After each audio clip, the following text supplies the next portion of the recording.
Sebuah video memperlihatkan detik-detik dua orang pria mencuri motor. Aksi pencurian motor tersebut dilakukan di parkiran masjid saat orang-orang sedang sholat maghrib. Mereka pun tertangkap kamera CCTV. Videonya beredar di media sosial dan menjadi viral. Salah satunya diunggah oleh akun Instagram @info_ciledug Kamis 11 November 2021. Terlihat dalam video, kedua pria datang menggunakan motor lain dan saling berboncengan. Seorang pria lalu turun dan memilih sejumlah motor yang terparkir untuk dibawa lari. Hingga akhirnya satu buah motor diambil dan mereka pun pergi. Pada keterangan dituliskan lokasi kejadian berada di sebuah masjid kawasan Jalan Haji Bajek, Tajur, Ciledug, Tangerang.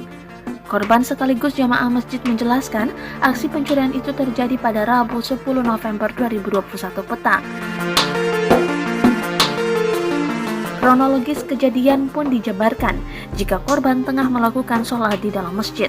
Saat keluar masjid, motornya yang terparkir dengan nomor polisi 6132 VOJ hilang.